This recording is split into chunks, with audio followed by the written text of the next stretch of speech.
दोस्तों, हमारे देश की मीडिया ने, हमारे देश के जितने भी न्यूज चैनल में एंकर्स हैं, इन लोगों ने पिछले कुछ सालों में इस देश को बर्बाद करने में कोई कसर नहीं छोड़ी है। जितनी भी मूल समस्याएं हैं, चाहे वो गरीबों की समस्याएं हो, रोजगार संबंधी समस्याएं हो, हेल्थ संबंधी समस्याएं हो या अर्थव्यवस्था संबंधी समस्याएं हो, इन समस्याओं को उन्होंने ना कभी उठाया और ना ही कभी उठाएंगे। वो लेके बैठे रहेंगे, हिंदू मुस्लिम ये हो गया वो हो गया, ये सब बैठे रहेंगे और इन्हीं की वजह से हमारा देश बर्बादी के कगार पर पहुंच गया है। इसमें सबसे बड़ा अगर किसी का रोल है तो वो है इस मीडिया का, और ये स्पेशली जो मेन स्ट्रीम मीडिया है। लेकिन वही मीडिया में कुछ अपवाद भी होते हैं और उन्हीं अपवादों में से एक है हिंदी खबर चैनल के प्रधान संपादक श्री अतुल अग्रवाल जी। जी हाँ दोस्तों, आइए अब मैं इस वीडियो क्लिप में आप सुनिए कि अतुल अग्रवाल जी किस तरह से इन नेताओं की धज्जियां उड़ाते हैं। चलिए, एक और डिबेट का अंक खत्म हो गया। वाह, तालियां। एक और डिबेट का अंक खत्म हो गया। लेकिन जो हमारी मोटी खाल है बेशर्मी की, वो हम आज भी पहने हुए हैं। कोई फर्क नहीं पड़ता है कि हमारे बाप मर रहे हैं कि हमारी मां मर रही है। कोई फर्क नहीं पड़ता कि हमारे करीबी मर रहे हैं कि क्या हो रहा है। हमें सत्ता चाटनी है, बस सत्ता का सुख हमको लेना है। ऐसे बेशर्म नेताओं को कोरोना होगा क्या, ये देखना पड़ेगा। मैं किसी को बद्दुआ नहीं देता अमूमन तौर पे, लेकिन जिस तरीके से पूरा सिस्टम चलाया जा रहा है, भगवान साक्षी है। जैसे हमारे गांव में कहते थे ना, कीड़े पड़े, मैं वैसा नहीं कहता, लेकिन उससे कम भी मेरे मन में भावना नहीं है इस वक्त। क्या अंधेर गर्दी मचा के रखी है नेताओं ने, अधिकारियों ने, सिस्टम ने। चुनाव नहीं होगा तो जान चली जाएगी क्या? सत्ता नहीं पाओगे तो मर जाओगे क्या?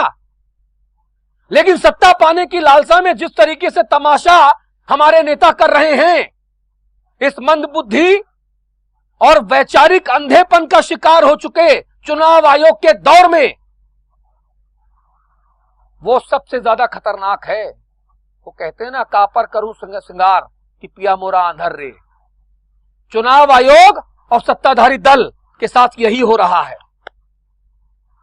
दोनों एक दूसरे की खुजा रहे हैं सत्ता चाटने के लिए। शर्म आती है। 140-145 करोड़ के भारत में कोई भी ऐसा मर्द नेता नहीं है जो खड़े होकर मंच से कहे कि नेतागिरी बाद में, लोगों की जिंदगी बचाने का काम पहले। कोई मुख्यमंत्री, कोई प्रधानमंत्री क्यों नहीं बोलता कि रैली में मेरी मत आओ, मोबाइल पे आपका मेरा भाषण मिलेगा आपको, मैं वर्चुअल भाषण करूंगा, आप लोग अपने घरों में रहिए, मेरा भाषण सुनिए, रैली पे मत आइएगा। मतदान करने का समय बढ़ा दीजिए, सुबह 6 से रात के 10 कर दीजिए। लंबी लंबी कतारें मत लगने दीजिए, आराम से लोग आए, वोट डालें, अपने घर जाएं। सत्ता भी मिल जाएगी और लोगों की जिंदगी भी बच रह जाएगी। लेकिन शर्म आती है मुझे अपने बेशर्म नेताओं पर। ऐसे हैं हमारे भारत के जनप्रतिनिधि जिन्हें वोट देकर हम चुनते हैं, जिन्हें हमारी जिंदगियों का कोई भी मोल नहीं है। आपको मरना हो तो मरते रहिए, साहब तो बैठे हैं मौज में। बहुत बढ़िया, एक और एपिसोड खत्म हो गया। आगे और कितने एपिसोड खत्म होंगे मुझे नहीं पता। हमारे नेताओं की बेशर्मी कब खत्म होगी, मुझे इसका इंतजार है।